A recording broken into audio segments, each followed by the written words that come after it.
Buenos días. Perfecto. Tenemos traducción simultánea. Creo que no conectaron a los dos ponentes, ¿no? ¿Traducción? No, it's okay. Oui, je comprends. No. ¿Sí compran español? Oui, oui, español, tipo de oui. Y para vosotros supongo que sí tenéis en la sala, ¿no? Traducción. Perfecto. Muy bien, pues vamos a empezar y vamos a ir corriendo porque tenemos solamente una hora.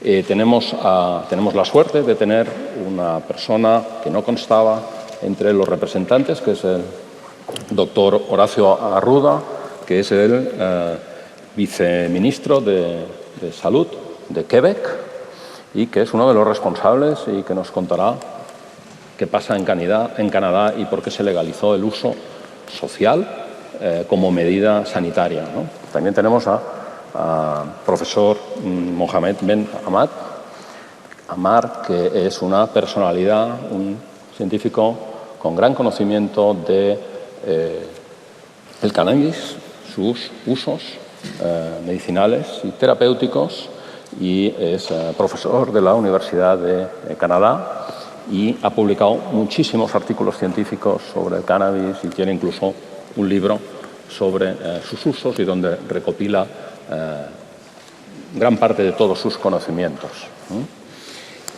Tenemos al compañero Alain Delgut, al doctor Alain Delgut, que es farmacéutico francés, es el presidente dentro de lo que es la orden francesa, que es como el Consejo General en España, el presidente de la sección de oficina de farmacia. Viene a contarnos la experiencia piloto que han tenido. Y tenemos a Carola Pérez, que es la presidenta del Observatorio, a ver si lo decimos de memoria, del Observatorio Español de Cannabis Medicinal. Exactamente, del cannabis medicinal y, por lo tanto, desde el 2015, una luchadora a favor de los pacientes para que puedan usar el cannabis de manera legal, controlada y por circuitos conocidos. Bueno, ya sabéis, en España se ha dado un paso. Hemos tenido una subcomisión de la Comisión de Sanidad para trabajar y establecer de qué forma y tener conclusiones sobre si se autorizaba o no el uso del cannabis medicinal y terapéutico en España y de qué forma y con qué circuitos. Teníamos que tener aquí a su presidenta, pero tenemos un viceministro de Sanidad de Canadá, pero no tenemos a ningún representante administrativo español ni político, ¿no? Presidenta de la subcomisión, la verdad es que no ha podido venir y tenía que estar presente en la sala, ¿no? Pero es una lástima. En todo caso, el Consejo ha luchado mucho, ha participado entre los expertos de esa subcomisión en la figura de su presidente. Consiguió poner, que no estaba, la farmacia como vía para hacer llegar de forma controlada y segura el cannabis a los ciudadanos que lo necesiten, con aquellas indicaciones y con el control de la agencia. Sabemos que en 6 meses la agencia tiene que decir cómo y de qué forma se va a producir. Pero como tenemos aquí representantes de países que han dado el paso, vamos a conocer en primer lugar cuál es el proceso que ellos han seguido y cuáles son sus opiniones, ¿no? Y empezaremos con el profesor Mohamed Ben Amar para que nos cuente cómo ha sido la experiencia de la regulación del uso del cannabis con finalidad terapéutica en Canadá. Gracias. Profesor. Buenos días. Bueno, en Canadá ha habido 3 comisiones instauradas por el gobierno que han analizado las propiedades del cannabis. La Comisión Le Dain de 1972, la Comisión del Senado de Canadá, que presentó su informe en septiembre del 2002. Tuve la oportunidad de dar mi testimonio como experto y es el documento más completo que se ha producido hasta hoy en la Edad Moderna. Y la última comisión fue la comisión de la Cámara de los Comunes en diciembre de 2002. Las tres comisiones recomendaron que se cambie la clasificación del cannabis, puesto que hasta diciembre de 2020 estaba en la misma categoría que la cocaína y se decía que no tenía ninguna propiedad terapéutica, cuando en realidad ha estado en la farmacopea americana durante 90 años y más de 100 en la británica. Lo que cambió realmente la situación, porque los políticos no siguieron las recomendaciones, fue el caso del señor Terence Parker. Este señor es epiléptico y vive en la ciudad de Toronto, y ustedes saben que el 30% de los pacientes epilépticos no responden a las terapias de los aproximadamente 25 medicamentos que tenemos en el mercado. Pues él tomaba cannabis para controlar sus convulsiones. Entonces la policía lo detiene por posesión de cannabis y lo acusan en primera instancia de esa posesión. Tuvo la suerte de conocer a un buen samaritano que le pagó los gastos jurídicos, y en el 30 de julio del año 2000, la Corte de Apelación de Ontario lo absolvió y dio un año al gobierno de Canadá para cambiar la ley, porque invocaban la Constitución canadiense para que tengan acceso al uso medicinal del cannabis. Y esto ocurrió, por tanto, el 31 de julio del año 2001, Canadá aprobó el uso medicinal del cannabis, pero bajo condiciones muy estrictas. Siguiente, el 17 de octubre del año 2008, Canadá aprobó el uso medicinal y recreativo del cannabis. Y por supuesto tenemos al viceministro que nos explicará la implicación y por qué se hizo. Actualmente en la provincia de Quebec el cannabis se compra en la sociedad de Estado creado por el gobierno de Quebec. Hay aproximadamente 100 tiendas en la provincia de Quebec y hay que tener 21 años, contrariamente a otras provincias de Canadá que hay que tener solamente 18 años, para que ustedes puedan ir a comprar el cannabis para su uso personal. Hay más de 300 variedades de cannabis en estas tiendas. Y también hay más de 350.000 pacientes actualmente en Canadá que pueden cultivarlo o comprarlo en una tienda aprobada por el Ministerio de Sanidad. Son aproximadamente 1.000 productores de cannabis en Canadá, aproximadamente 100 en Quebec. Entonces el paciente o bien lo puede cultivar o bien lo puede comprar de estos productores que están bien controlados por el gobierno. Bien controlados y estandarizados. Exactamente. Como estos productos, ¿no? Efectivamente. Muy, muy importante. Y aprovechemos que tenemos al viceministro, como nos decía, ¿por qué Canadá autorizó este uso recreativo, social del cannabis, aparte del medicinal, ¿no? ¿Cuáles fueron los motivos que tuvo el gobierno y cuál ha sido el resultado? Me gustaría disculparme de no hablar español, de hablar en francés y va a ser una traducción posible. Ok.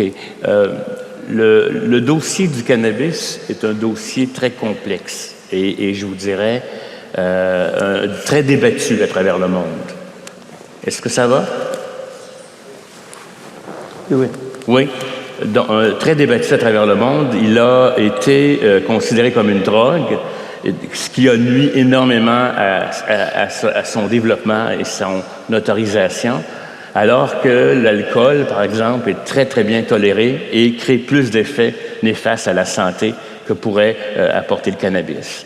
On sait, la science le démontre de plus en plus, qu'il y a un usage médical qui est bénéfique pour les patients. Il y a des patients qui souffrent. Il y a des patients qui pour contrôler leur douleur, ont dû utiliser des drogues encore plus dangereuses comme les opioïdes. Et je pense qu'on a comme société un devoir d'utilisation du cannabis. L'autre élément, il y a un marché légal très important. Et considérer que la prohibition fonctionne, au Québec comme au Canada, on a une approche de réduction des méfaits. C'est-à-dire qu'on va autoriser l'accès contrôlé à certains produits pour permettre, de s'assurer de la qualité. Il y a énormément, actuellement, de produits de drogue qui sont contaminés avec du fentanyl. On a eu la crise des opioïdes. Donc, l'approche gouvernementale est de considérer l'utilisation du cannabis comme un produit qui peut avoir à la fois des bénéfices médicaux et peut être utilisé aussi pour des besoins personnels, mais en contrôlant le produit, le dosage, la standardisation, la contamination. Donc, quand on fait la balance des gains de santé publique de légaliser versus de la prohibition, on pense qu'il y a un avantage à légaliser. Et depuis la légalisation au Québec, ce qu'on appelait la crise qu'on pensait créer avec les jeunes, etc., n'est pas apparue. Il y a eu une augmentation très légère au début et on est allé chercher plus de 50% du cannabis vendu dans le marché noir. Muy bien, muchas gracias. Importante la reflexión de la experiencia en Canadá. Yo solicitaría, si alguien me puede facilitar traducción, porque sé un poco de francés, pero me cuesta. Muchas gracias. Mientras me traen la traducción, pasaremos la palabra a Carola. Claro, no sé cuál es su estado de ánimo, si está muy contenta o no por las conclusiones de la subcomisión, ¿no? En todo caso, se han dado pasos importantes y la asociación que ella preside ha tenido su influencia, ¿no? Siempre pensando en aquellos pacientes que ya saben que el uso del cannabis les es beneficioso, pero que se veían obligados a obtenerlo de la forma que se ven obligados en España, ¿no? ¿Qué piensas de esas conclusiones, Carola? Bueno, me preguntas cómo me encuentro muy cansada. Ha sido un proceso al que yo creo que a un paciente no hay que someterle. Ha habido una presión mediática y política muy compleja. Hemos tenido que batallar en un campo en el que todo lo teníamos en contra y la subcomisión, de hecho, bajo nuestro punto de vista, no ha tenido a los expertos que tenía que tener. Por ejemplo, Mohamed tenía que haber estado y no ha estado. No estaba el doctor Franjo Grothengermen de Alemania, Rafael Mishulam de Israel, el propio Manuel Guzmán de España, ¿no? Durante la subcomisión casi que hemos percibido más que se mezclaban los debates constantemente y más que estudiar la evidencia, lo que se ha hecho es, claro, como te digo, debates que no tienen sentido e ir mucho, ¿no?, a ese, ¿no?, esquizofrenia y demás, cuando al final los pacientes estamos en el mercado negro, estamos absolutamente abandonados, absolutamente estigmatizados, comprando el cannabis en la calle y el reciente estudio que ha salido, que hemos colaborado con la Universidad Complutense, dice que el cannabis que compramos en la calle está lleno de coli, o sea, no es nada seguro para un paciente. Y bueno, pues como bien decías, la subcomisión ha sido un proceso que da para serie, no para película y libro, que aún no ha acabado, porque una cosa son las recomendaciones y conclusiones de sus señorías y otra cosa es que vaya a ocurrir el 28 de diciembre por la Agencia Española del Medicamento. Y estamos un poco preocupados porque tenemos muy pocas noticias y las noticias que nos llegan de la agencia es que no están trabajando al ritmo deseado. Bueno, y mucho silencio. Entonces estamos contentos a medias, ¿no? Contentos a medias y aún queda trabajo.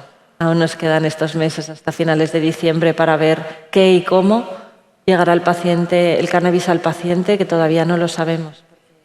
Lo que emitió la subcomisión, la ratificó la comisión, no deja de ser recomendaciones y conclusiones de lo que allí se habla, ¿no? Ahora falta que eso esté negro sobre blanco. Muy bien, a mí me consta como farmacéutico, como vicepresidente del Consejo, y la intervención del presidente Jesús Aguilar fue importante, comisión, y luchábamos por algo que no entiendo por qué tenemos que luchar, ¿no?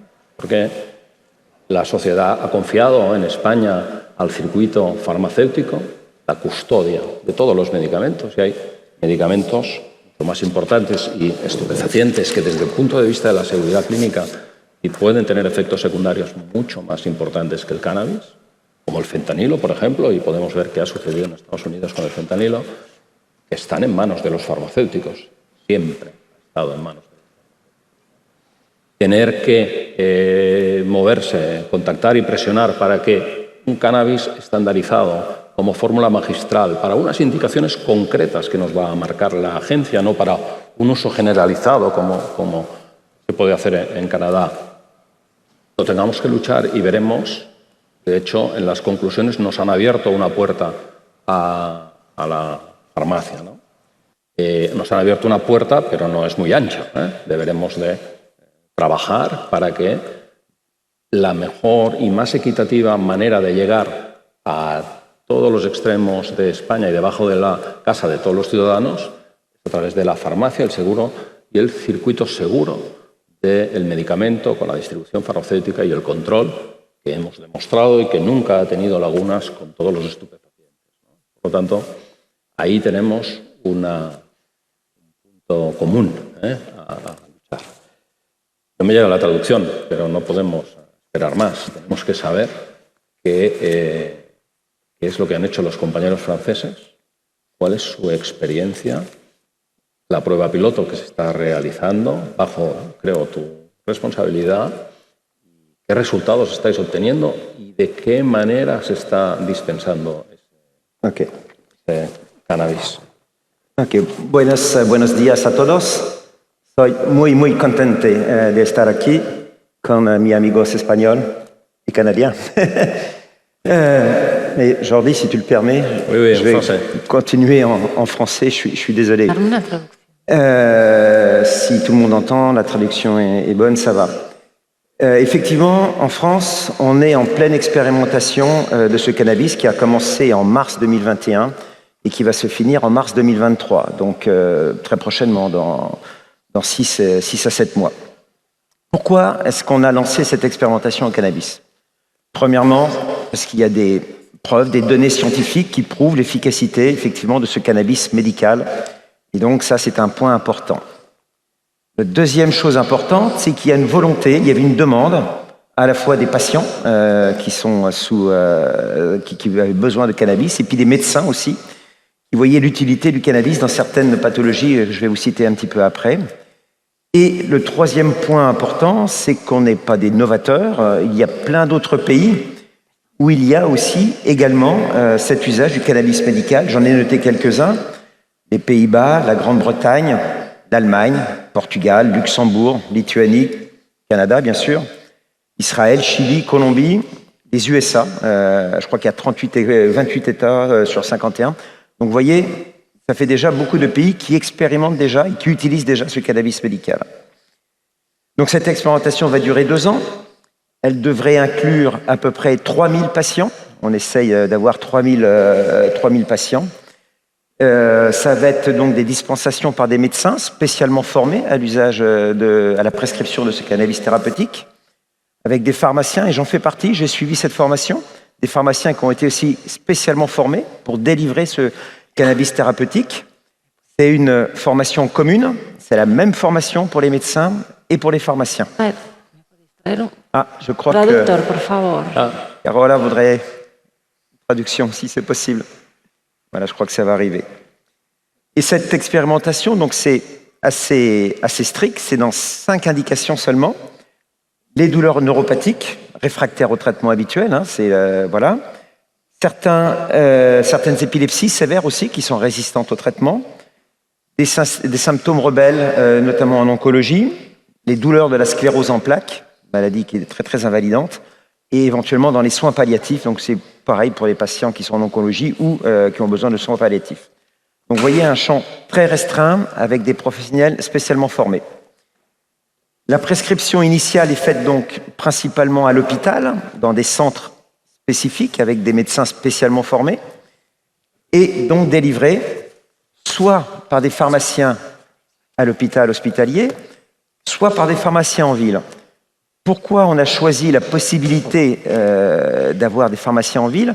C'est pour être au plus près du patient. En France, comme en Espagne, on a des pharmacies qui sont placées partout sur le pays. Les hôpitaux souvent sont loin, l'accès n'est pas facile, notamment en hiver dans certaines régions.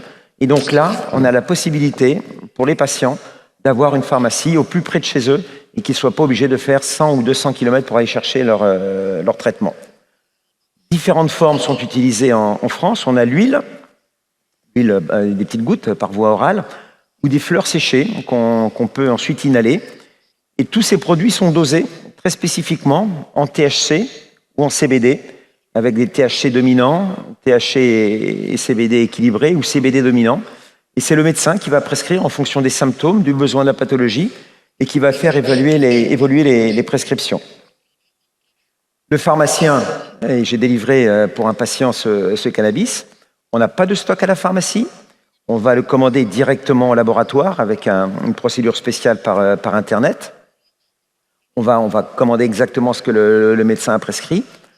On va recevoir donc le CBD ou le THC sous ses différentes formes.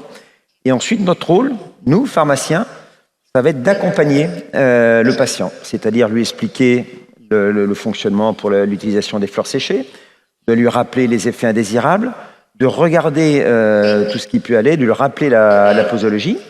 On va inscrire tout ça dans un registre électronique, on va se connecter sur un site internet, on va tout inscrire.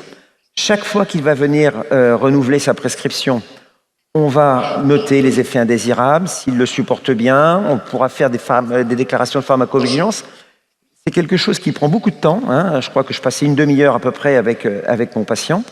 Et c'est quelque chose qui est passionnant, parce que souvent ce sont des gens qui ont complètement échappé à toute thérapeutique, qui ont des douleurs souvent qui sont intenables, qui ne peuvent pas avoir une solution thérapeutique actuellement. Et là, on leur apporte cette solution, qui n'est pas 100% de réussite, hein, on en parlera peut-être un petit peu après, mais qui vous apporte une solution pour pouvoir soulager leur douleur au plus près de chez eux. Donc voilà, je te dirai peut-être, Jordi, après les chiffres, un peu les résultats, peut-être d'Espoès, un petit peu après, et pour vous dire le nombre de patients qu'on a suivis, ceux qui répondent au traitement, ceux qui ont échappé au traitement, ou tu veux que je le donne tout de suite, comme tu veux. Yo creo que puedes seguir ahora y precisarme un aspecto que no he entendido, que irá ligado a una pregunta que después haré al profesor Mohamed. Has hablado de THC y CBD, ¿Sí? pero vosotros estáis dispensando la flor entera, el cogollo del cannabis, o especialidades con solo THC o una mezcla de THC y CBD. Il y a les deux, c'est-à-dire qu'on a THC dominant avec plus de 50% de THC par exemple, CBD dominant ou équilibré, THC-CBD. Donc chaque spécialité, que ce soit les fleurs, que ce soit l'huile, est titrée en THC, en CBD, et c'est le médecin qui va dire tiens, celui-là il faut peut-être un peu plus de THC, l'autre un peu moins de THC. Voilà, c'est très très précis, c'est pas voilà, c'est vraiment par des laboratoires spécifiques. Il y a eu un appel d'offres par un laboratoire spécifique, et on va comme ça ensuite pouvoir adapter les posologies. Et on peut mettre une huile THC dominante et puis des fleurs un petit peu CBD dominant, et on va pouvoir équilibrer comme ça. C'est pas forcément un médicament, ça peut être l'association de plusieurs présentations ou plusieurs dosages. Ya. Por lo tanto, no es bajo la fórmula magistral, ¿no? La elaboración de farmacéuticos. Muy bien. C'est pas du tout une formule magistrale, non. De acuerdo. Alain, ¿quieres decirnos los resultados en Francia? Alors, si vous voulez. Donc, je vous ai dit que le but, c'était d'inclure 3000 patients pendant cette expérimentation. Et au jour d'aujourd'hui, là, j'ai pris les derniers chiffres là, qui datent du mois d'août. On en a 1900. 1900 patients inclus dans toute la France. Actuellement, on en suit 1272. Donc, à peu près 70% sont toujours suivis dans cette expérimentation. La moitié, je vais vous dire en gros, hein, c'est suivi pour des neuropathies réfractaires au traitement, des gens qui ont mal, des douleurs neurologiques qui ne peuvent pas être soignées par les médicaments que l'on a actuellement. 20%, un petit peu moins de 20%, c'est pour la sclérose en plaques. Pareil, 20% pour les épilepsies qui résistent également au traitement. Et le reste se répartit en oncologie, en soins palliatifs, voilà. 607 personnes, donc plus de 600 personnes ont quitté l'expérimentation pour différentes raisons. 200 à peu près pour des effets indésirables, parce qu'ils ne supportaient pas souvent des effets gastro-intestinaux. Et malheureusement, comme c'est utilisé en oncologie dans des cas de décès, un peu plus de 220 pour une efficacité, parce que ces personnes-là, malgré ces dosages, ce suivi avec du THC ou du CBD, ça ne leur a pas convenu, ça ne leur a pas suffi, ça ne leur a pas calmé leur douleur. Donc on a arrêté cette expérimentation. Voilà, donc pour suivre ces 1900 patients, plus de 1500 professionnels de santé ont été recrutés.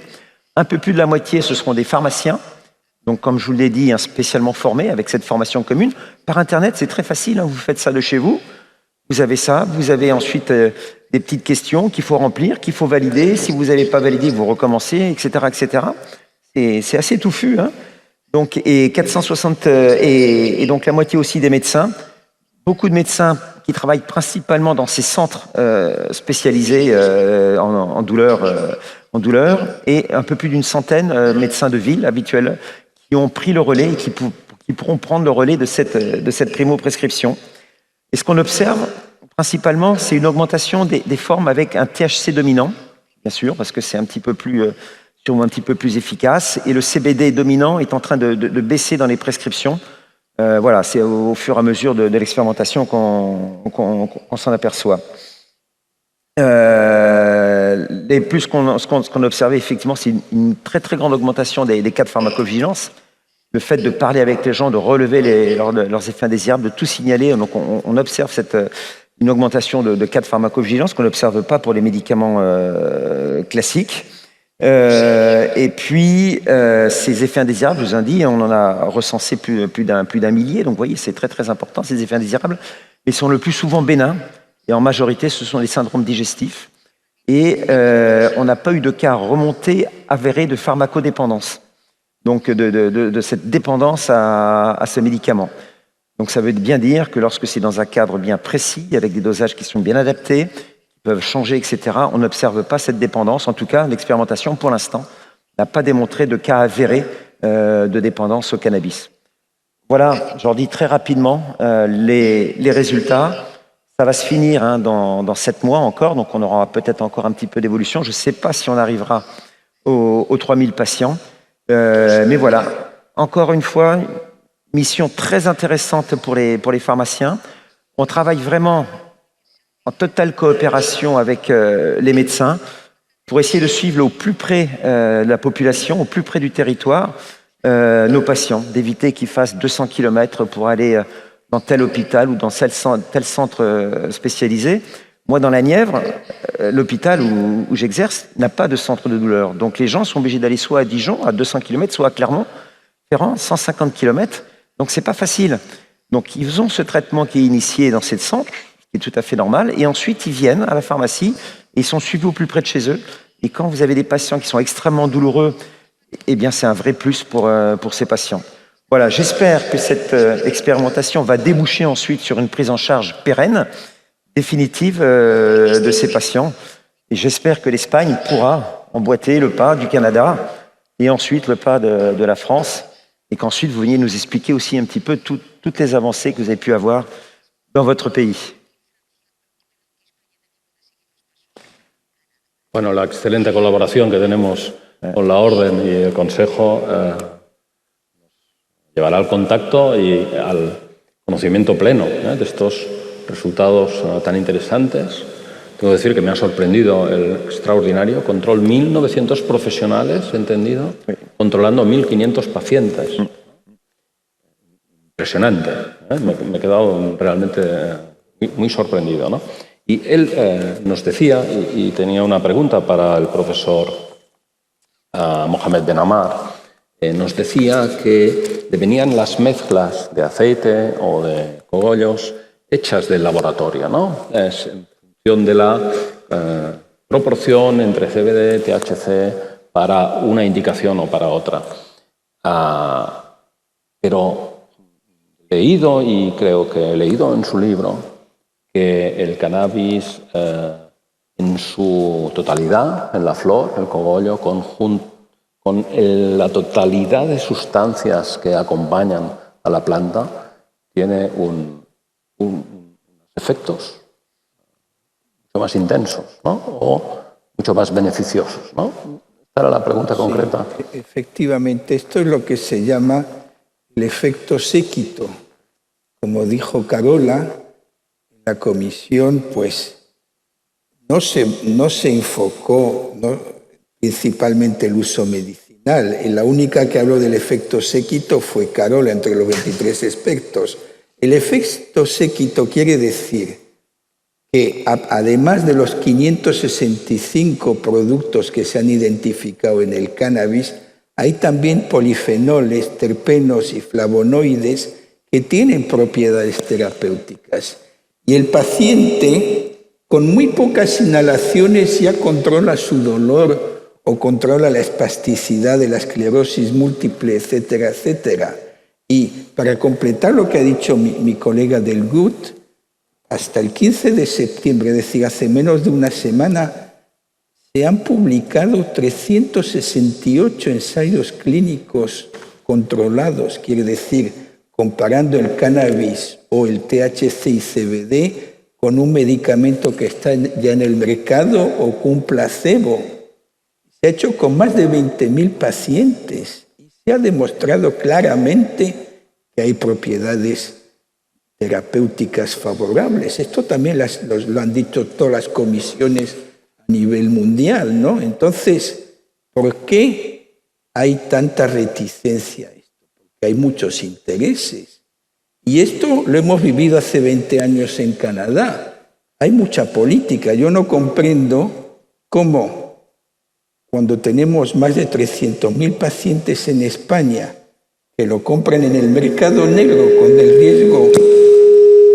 el riesgo de adulteración que eso conlleva, ¿por qué no se acelera este proceso? ¿Por qué no se permite a los farmacéuticos, que son los especialistas del medicamento, los comunitarios, que se pueda entregar como se hace en Israel, en Países Bajos, en Uruguay, en otros países? Entonces, pues yo creo que es importante que nos movilicemos para ocupar el puesto que nos corresponde. Muy bien. Muy interesante. Claro, tenemos un efecto social, ¿no? Antes decíamos que está en una mesa y esta subcomisión que se ha creado en el Congreso de los Diputados que ha tenido una repercusión, seguramente por efectos políticos. Los partidos han votado a favor, otros en contra. No ha habido una unidad en esta comisión ni con las conclusiones que ya no son muy extensas que consiguió, ¿no? Y esa estigmatización del concepto del uso del cannabis terapéutico que tenemos, casi diría yo, la sociedad europea de una manera muy marcada, no nos permite avanzar, seguramente. He oído muchas veces, hemos oído todos, que no hay ensayos clínicos doble ciego de la misma efectividad que otros fármacos que se aprueban y se valora su seguridad clínica. 260, me ha dicho. 368. Y como usted ha dicho, en estos el 99% de los ensayos eran randomizados y a doble ciego. Es decir, más que controlados. Muy bien. Y además, además nos encontramos con otro fenómeno que termina de enrarecernos, ¿no? El ambiente para esta finalidad terapéutica, que es lo que queremos los farmacéuticos, participar en una mejor salud de estos ciudadanos que son susceptibles de recibir el cannabis, ¿no? Claro, tenemos una proliferación de tiendas de CBD, ¿no? Como si el CBD fuera inofensivo, donde lo están poniendo en manos de los ciudadanos a través de tiendas, a través de un vendedor, no de ninguna persona que tenga conocimiento profundo de verdad o científico del tema, y creo que generamos un ambiente de confusión con todo esto, ¿no? Entonces, quizá deberíamos, y Carola, te miro a ti para que me des tu opinión, ¿no? Quizá deberíamos de clarificar exactamente cuál es la situación del CBD y no sé si la existencia de estas tiendas, que claramente se identifican con una flor preciosa, una hoja preciosa de cannabis, está siendo beneficioso para los objetivos que tenemos, ¿no? Es un gran melón, es un gran tema de debate. Dada el tema de la fiscalidad, el CBD sí que se está pudiendo vender cuando lleve menos de un 0,2% de THC. Y estos vendedores de CBD, estos productores de CBD, lo que han hecho es aprovecharse de la desesperación del paciente, de la falta de regulación. Nosotros realizamos un estudio hace 3 años con los laboratorios del Ayuntamiento de Madrid, Madrid Salud, y en colaboración con la Fundación Cana, de 15 aceites de CBD que estudiamos, comprando un lote en enero, otro en agosto, para ver un poco la trazabilidad del producto. Estudiamos si el contenido de CBD era el adecuado, si estaba limpio de metales pesados, plaguicidas y pesticidas. Solo 2 de 15 aceites estaban correctos. Este es uno de los primeros datos, creo que no hemos de perder de vista. Por otro lado, Perdón, ¿solo 2 de? 15 aceites contaban con los cannabinoides que marcaba la etiqueta y estaban limpios de metales pesados, plaguicidas y pesticidas.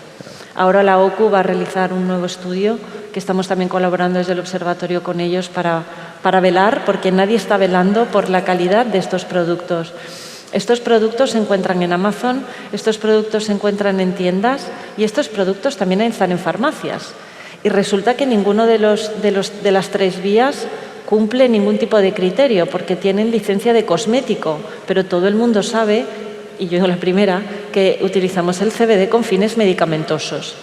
¿Qué ocurre? Que en Amazon no hay nadie que te explique nada como paciente. Claro. En las tiendas nos encontramos gente que te va a vender el CBD con mayor porcentaje posible, 40-50%, subiéndonos unos 200 euros. Y recordemos que detrás de eso siempre está la desesperación de un paciente por buscar cannabis. Luego lanza otro mensaje erróneo, que es que el CBD es la parte medicinal de la planta. No, señores, eso no es verdad. Es verdad que el CBD es muy importante para que el paciente toleremos mejor el THC, pero en los casos que la Comisión de España, el Gobierno de Francia, el Gobierno de Canadá, los casos muy graves como el mío, ¿no? Dolor neuropático, cáncer, epilepsias, ELAs, necesitamos THC sí o sí. Entonces se está jugando un poco con la desesperación del paciente, las áreas grises, la cosmética, y al final todo está absolutamente desordenado y nadie está velando, ¿no? Claro, cuando yo voy a una tienda de CBD, pues me atiende un chaval, una chavala joven, que me va a vender el producto más caro posible y cuanto más desesperada esté, más me lo va a vender. En cambio, sí que es cierto también, por otro lado, que cuando yo acudo a la farmacia, doy por hecho que el farmacéutico tiene formación en cuanto a cannabinoides y tampoco la tiene. Entonces, por nuestra parte, creemos que es muy importante, y ya lo hemos comentado con el Consejo, poder también hacer formación al profesional sanitario para que ya que la farmacia está siendo un punto de acceso de venta de CBD cosmético como medicamento, cuidado, que al menos se haga bien y que podamos explicarle a un paciente qué va a ocurrir cuando tome CBD, qué dosis puede utilizar. Y repito, el paciente ha de estar en manos del médico, no en manos del narco, no en manos del que tiene la tienda de CBD. Y, por ejemplo, en las tiendas de CBD se vende hachís de CBD, flor de CBD, para hacer infusiones de CBD, aceites de CBD y ningún control, nada pasa, ningún control de calidad. Pacientes en situaciones vulnerables, con sistemas inmunes deprimidos, pacientes que tenemos interacciones farmacológicas. Esto no puede quedarse así. O sea, yo creo que el CBD como wellness sí que es verdad que es una era que viene, ¿no? Y pues para gente que quiere quitarse la ansiedad o gente que quiere quitarse el tabaco, utiliza el CBD como un producto de bienestar. Pero los pacientes lo utilizamos como un medicamento, ¿no? Y creo que ahora mismo hay una gran maraña ahí, ¿no, Mohamed? Y el compañero de Francia también lo notará, que entre la fiscalidad, la ley, el 0,2 de THC, pues aquí hay algo que tenemos que hacerlo bien desde el principio, porque si no marcaremos mal la historia de la medicina del cannabis. Por supuesto, muchas de las cosas que nos estabas diciendo, acepto el reto de la formación, por supuesto. El mundo de la farmacología es enorme y los farmacéuticos estamos acostumbrados a formarnos sobre nuevas necesidades que tenemos constantemente de conocer nuevos productos, ¿no? Este no es un producto nuevo, es muy antiguo, pero sí su utilización como cosmético, ¿no? Con un registro de cosmético o de, no sé si producto sanitario, ¿no? Creo que no, que es solamente como cosmético, nos ha llevado a que el CBD esté en nuestras oficinas de farmacia, pero en todas estas tiendas, ¿no? Y claro, me reflejabas que en el análisis de estos productos las composiciones no son las adecuadas y que la calidad que se exige y se controla en un medicamento no existe en ninguno de estos productos, ¿no? Y me sorprende que tengamos esta rigidez y dificultad para poner en marcha una prueba piloto, para hacer llegar por un camino establecido y legal a los pacientes para los cuales está indicado el cannabis. En cambio, demos tan poca importancia y permitamos que se generen malas conclusiones o malos usos a través del CBD, ¿no? Me sorprende y comparando, ¿no? Me sorprende mucho cómo en Canadá han dado un paso adelante para conseguir mitigar los efectos del cannabis ilegal, legalizándolo y estandarizando aquello que se da con conocimiento pleno de qué es lo que está consumiendo el ciudadano, obtengan efectos positivos, y nosotros parece que deberemos de exigir más control en el tema del CBD porque nos está confundiendo mucho, ¿no? No sé, doctor Horacio Arruda, si quiere comentar algo respecto a esta situación que se da en España. Il veut que vous donniez votre commentaire sur la prolifération des magasins en Espagne qui vendent du CBD et sur les propriétés du CBD, ce que le Canada va faire avec nous. Il y a une évolution très importante qui va se faire au cours des prochaines années, notamment le fait d'avoir légalisé le cannabis facilite aussi la recherche clinique comme telle. Il y a de plus en plus d'indications et je pense qu'il va y avoir toute une série d'indications qui vont pouvoir être gérées probablement par le patient et son pharmacien sans nécessairement une prescription. Je pense qu'il y a une volonté. Je dois dire, par contre, qu'on a beaucoup évolué dans le cannabis non médical. Du côté médical, il y a un accès avec une exemption, mais ce n'est pas organisé de façon adéquate. Très honnêtement, je regarde votre expérience en France, vous avez peut-être commencé plus tard, mais vous avez rattrapé un certain moment, parce que quand on a légalisé le médical au Québec, ni la profession médicale était ouverte à ça, parce qu'on considérait encore que c'était une drogue. La légalisation du cannabis en général a changé un peu la perception. Moi, je pense que notre devoir comme société, c'est d'utiliser adéquatement le produit, de s'assurer d'avoir un produit qui est contrôlé, de qualité, bien dosé. Et je pense que c'est possible maintenant. Il y a de plus en plus de produits avec les rapports THC, CBD qui sont équilibrés, etc. Ou du côté non médical, on ne dépasse pas 30% de THC, jamais, jamais. Mais pour des raisons médicales, on pourrait le faire. Donc, je pense qu'il y a... Et actuellement, il y a un peu une confusion. Comme les gens n'ont pas accès au médical, ils vont aller dans le non médical pour aller chercher leurs propres médicaments. Mais ils ne sont pas suivis par un clinicien, par un pharmacien qui pourrait, et moi je pense que le pharmacien communautaire est le professionnel le mieux placé pour être en relation avec le patient après une prescription médicale ou carrément s'il y a des usages moins dangereux de CBD, avoir sur le comptoir des éléments. Moi, je pense qu'il faut évoluer vers ça. On doit le faire pour les patients. Et je pense qu'il n'y a pas d'autres réponses pharmacologiques, pourquoi se priver d'un produit naturel qu'on peut ajuster, contrôler et qui a des effets sur nos récepteurs cannabinoïdes. ¿Me permite que complete lo que dice el doctor Arruda? Sí, claro. De hecho, pensaba dar una intervención última a todos los ponentes que quisierais y pasar la palabra a la sala por si había alguna pregunta, sabiendo que tenemos rigidez horaria. Adelante, por favor. Señor moderador, usted ha sacado un tema muy importante. Yo creo, con mucho respeto a estas tiendas, que la venta incontrolada del cannabidiol en España está haciendo mucho daño a la profesión.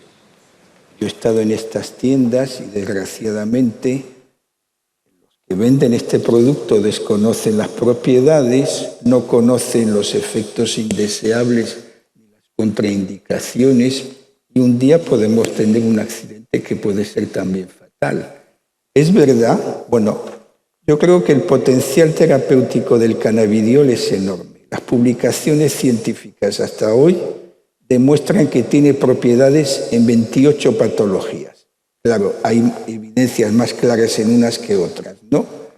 Y, por ejemplo, en la epilepsia, como mencionó mi colega del GUT, pues las publicaciones son impresionantes.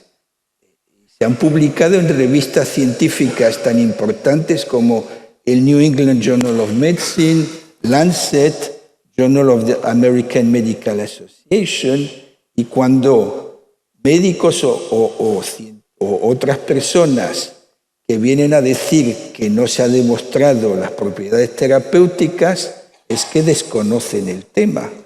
Por eso, como mis colegas han dicho, hay que acelerar la formación sobre el cannabis a médicos y farmacéuticos y trabajar juntos para el bienestar de los pacientes.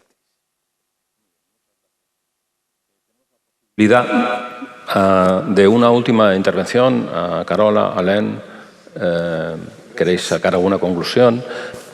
Juste pour vous dire, effectivement, tout a été dit sur ce CBD vendu hors pharmacie. En France, maintenant, il y a un groupe qui a été constitué par l'Agence nationale de sécurité des médicaments pour pouvoir essayer de cadrer la production de cannabis en lui-même. C'est-à-dire qu'on ferait au niveau des producteurs avec des normes effectivement au niveau des pesticides, au niveau de la qualité, au niveau du dosage. Et donc on pourrait arriver à une filière qui serait totalement contrôlée, et ça pour la plus grande sécurité des patients. Donc voilà, je crois que les mentalités sont en train de changer. Heureusement, j'espère qu'en Espagne aussi ça va évoluer un petit peu. C'est un vrai médicament. Même les huiles à base de CBD qui contiennent moins de 0,3% de THC, il peut y avoir des interactions médicamenteuses avec certains médicaments. C'est un inhibiteur de certains cytochromes. Donc attention, ce ne sont pas des produits inoffensifs pour certaines personnes. Moi, j'ai deux idées. Les mentalités vont évoluer et la qualité va augmenter. Et avec ces deux conditions, je pense qu'on va arriver à mettre à disposition des patients un produit efficace, bien toléré et bien dosé. Gracias. Carola. Bueno, yo creo que la evidencia es la misma para todos los pacientes, ¿no? El dolor en Canadá es el mismo que el dolor en España, el cáncer en Alemania es igual que el cáncer en España y creo que la evidencia es la misma. Yo creo que el problema que nos estamos encontrando aquí es un tema político porque no le encontramos otro porqué y mientras haya inacción va a emerger como setas en otoño pues todo un mercado ilícito que no protege a nadie y que hace mucho más daño que bien a los pacientes, a los profesionales sanitarios y a todo el mundo, ¿no? Yo creo que entiendo que en el cannabis estamos viviendo un momento, ¿no?, en el que, por ejemplo, nosotras como asociación de pacientes hemos tratado a 2.000 pacientes en España y tenemos muchos datos de estos pacientes, ¿no? Y creo que es de las pocas veces que el paciente va un poco por delante de los profesionales sanitarios, pero porque nos hemos tenido que buscar la vida debido al abandono. Yo he tenido que aprender a cultivar, a extraer en etanol, a hacerme crema y demás porque no se me daba. El resto de medicación lo recojo en la farmacia de mi casa, ¿no? Y yo creo que desde niña, ¿no?, desde los 11 años que me caigo, 32 años de dolor, todo ha fallado. Tengo derecho al mejor tratamiento posible y si es cannabinoides, como podría ser un neuroestimulador, un ciconotide, lo que fuere, ¿vale? Y bueno, mezclar los debates no es bueno, pero bueno, estamos en un momento importante de la historia, hemos dado un paso muy grande, hay que rematar y contamos con toda vuestra ayuda para que el paciente, como digo, esté en manos del profesional sanitario y no en manos del narco o de aquella gente que no le importamos demasiado. Por supuesto. Intervención nos motiva a todos.